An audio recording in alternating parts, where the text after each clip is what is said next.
Well, hello, my friends. I am so excited to be sitting here with Joy Bartling. She is the executive director of Scattered Joy Acres.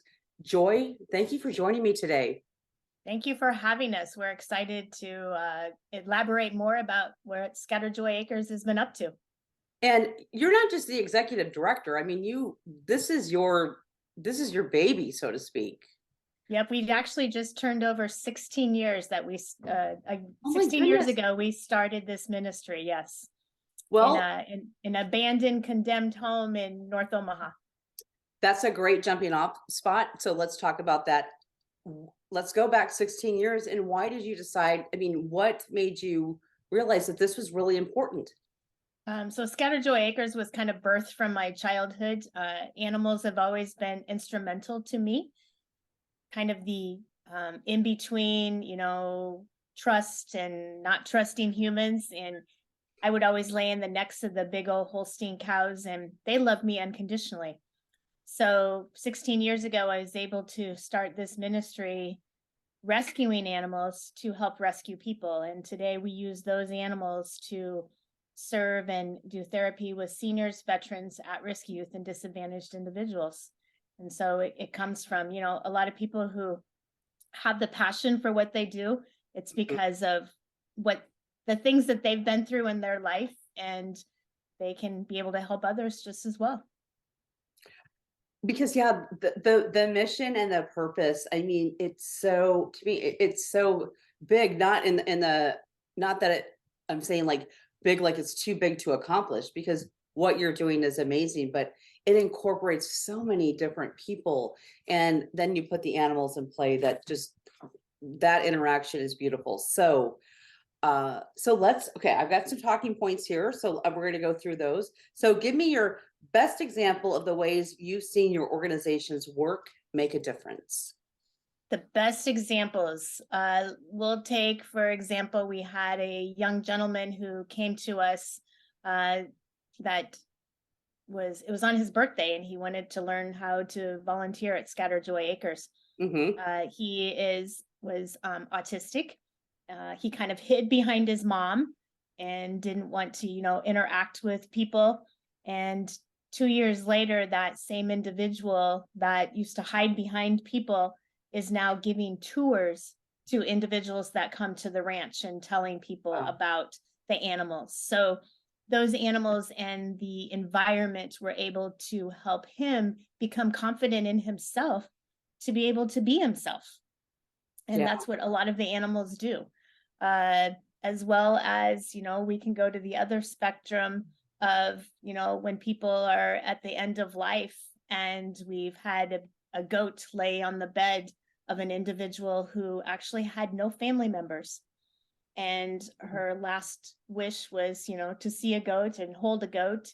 And actually the goat helped her pass on Yeah. because she had that comfort to be able to go. So Wow. it's from, infants to elderly, we're able to help with those spectrums across. Wow. That brings tears to my eyes. That's just a beautiful story. Okay, so let's talk about your most successful program. Our And most successful program is our Be Somebody program, which is a character education program. It's built off of attitude, integrity, grit, and purpose. Those are the footstools that, the legs on the footstool that help any individual move on in life. So it is huge in our youth program, where we are working with the youth development. We seem to have a lot of youth right now that are lost. yeah. I think when they weren't able to, everybody wants to blame COVID, and it's not COVID's fault. But youth didn't have a purpose, and they didn't have any direction. And Mhm. this program is, it goes back to the code of the West. It's grit. We're learning about what grit is and what work ethics, and a handshake means your word and honor. Yeah. And if you can give these youth the basics of, trusting them and finding their things inside of them that make them tick, they become very productive adults in our world that we live in right now. Yeah. I totally agree. I'm going to ask you because we've got some more talking points, but for this program in particular, how can people contribute to that? So you can help by, sponsoring a youth for our program. Okay. There's several, youth that are either court ordered or Sure. that are ordered to come and be part of our program, that there isn't always funding that comes with them. But it's kind of like people who send money to the ACPCA, to adopt a dog, or people who, pick a child Yeah. for hunger or something like that. You're making an investment in a child that you may or may not know, but just to know that we're giving them an opportunity to change, and change is huge in their life. So being a sponsorship, but then we're also looking for people to come alongside of them and be mentors or to the mentees, because they don't have these figures in their life and they really need it. Okay. All right. Well, thank you for that. Because as we get on with the conversation, yeah, wanting just to know how people can contribute back. So, all right. So, what are areas of opportunity for your organization? For our organization, there's always opportunities at the ranch. We have lots of volunteer opportunities, as well as, every organization needs some fundraising or things like that. Mhm. But um, we have positions like a ranch hand, where you get to help out at the ranch with the animals. We have hospitality, where you're a greeter and help those people when they come to learn more about the ranch. We also have our mobile exhibits that go out. We have education events. And of course, this time of year at Christmas time, we are booked very heavy with live nativity and reindeer events, where you can just come and help set up and see the smiles that are made when people actually get to see a real reindeer. They're like, oh, they are real, or they get to see the camel and see the real story that unfolds as, churches and organizations play out the Christmas story. So there's lots of opportunities, which then opens up the door to share those stories, like I just shared with you, Mhm. of how these Yeah. animals are impacting individuals and our community. Yeah. No, absolutely. All right. So, next question. Is there anything that you wish more people knew about your organization or the issues that you're trying to solve? Uh, I think our world and our community tries to close the door and not see what's actually going on around them. I remember back in the day, a lot of people sat on their front porches and they communicated with their neighbors. You rarely see anybody on the front porch anymore. Yeah. Our community needs to get more involved in your neighborhoods and know what's going on. Uh, Not only just the youth that we work with, but there's seniors, there's veterans, there's just people who have life changes that just may need someone just to come by and say, hey, I'm thinking about you today. Yeah. So we do that a lot at Scattered Joy Acres. We serve the whole community with our move. It allows us to extend our services to other areas. And so just open up your eyes and see what's going on in your neighborhood. You may not be able to fix it, but you can call us or the other nonprofits that are out there. We all have resources that are able to help these individuals.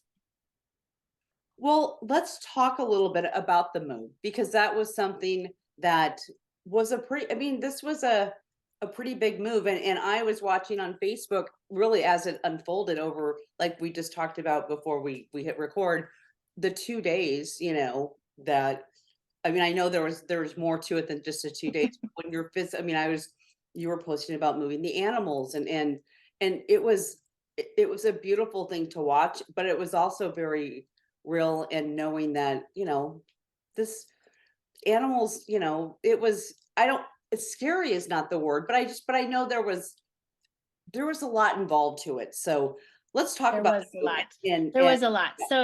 So the whole move was kind of uh, Habitat for Humanity acquired property next to us about a year ago, and they had, came and spoke to me and said, would you be interested in selling your property? And I'm like, are you crazy? I have to move a whole zoo. That just Right, doesn't happen like a 3-bedroom house, okay? And I know that's a huge feat by itself. right. And so there was a couple conversations back and forth over the last year, and um, then it was like, okay, I'm going to give you an amount that I would settle for to make this possibly happen.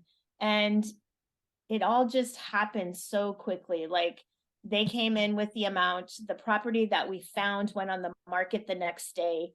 Wow. We put out that we were going to be moved by spring of 2023, only because there was infrastructure things that needed to be built that contractors said we can't be there till like January.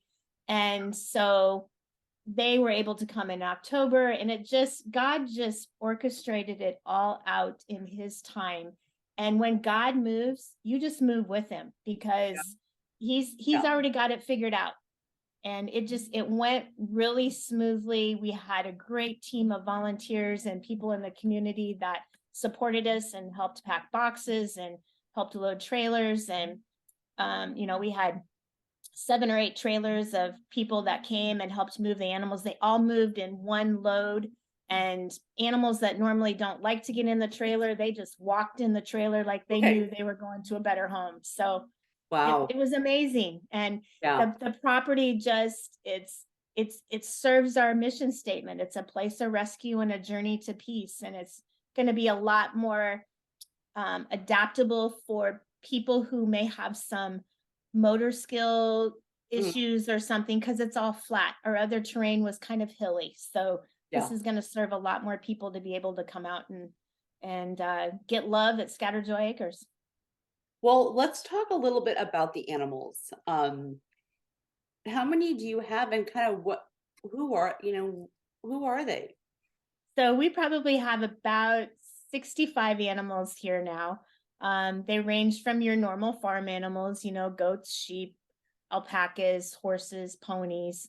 And then we have the same license as any national zoo. So we are allowed to have exotic animals. So we have kangaroos, wallabies, porcupines, tortoises, quadrumundés. And these are all animals that you get to interact with.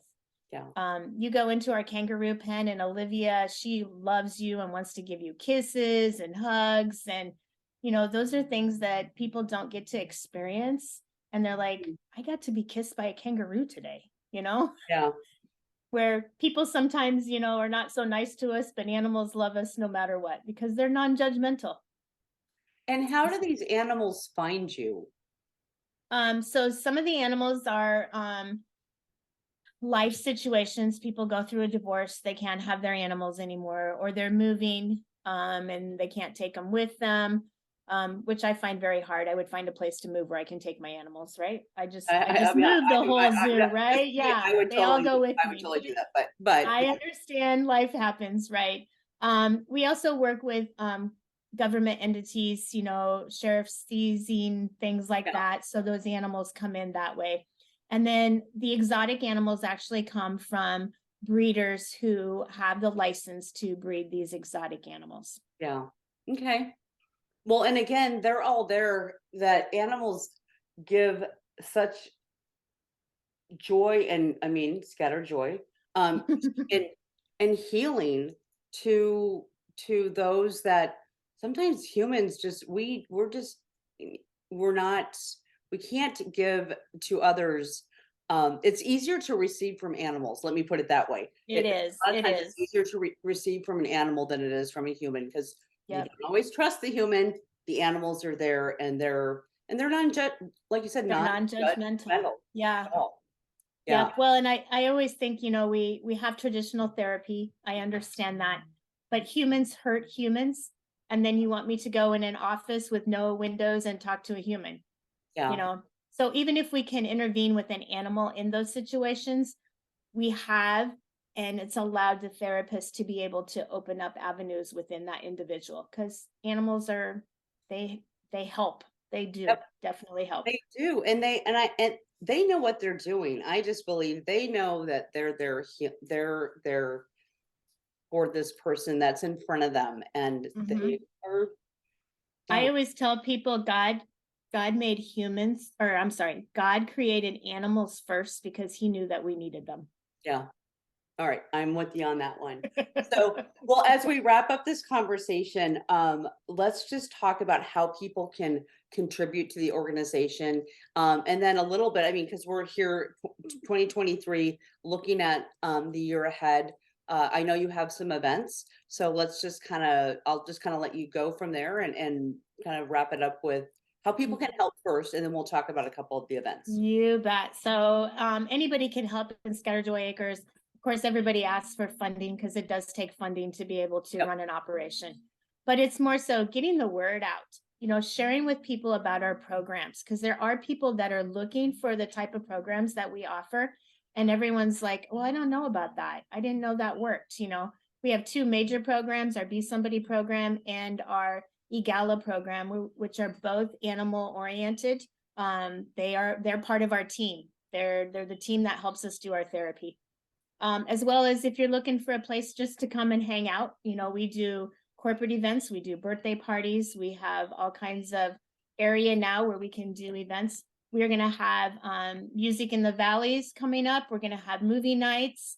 So watch for those type of things. And then of course we have our Let Love Lead Barn Bash that will be on October 5th, which will be our big fundraiser for the year, which will help our programming. So just keep an eye out. Scatter Joy Acres never keeps anybody bored by following on social media. And I can attest to that because I follow you, and there's always so much activity and just lots of fun things to see, and lots of learning things too. I mean, it's just, yeah, it's wonderful. Okay, Joy, thank you so much for You're welcome. Thank you. congratulations. And All right. yeah, and thank you for starting. Thank you for taking what you knew needed to be in the world and create it. So, all right, I appreciate it. Thanks, Andy. you're welcome.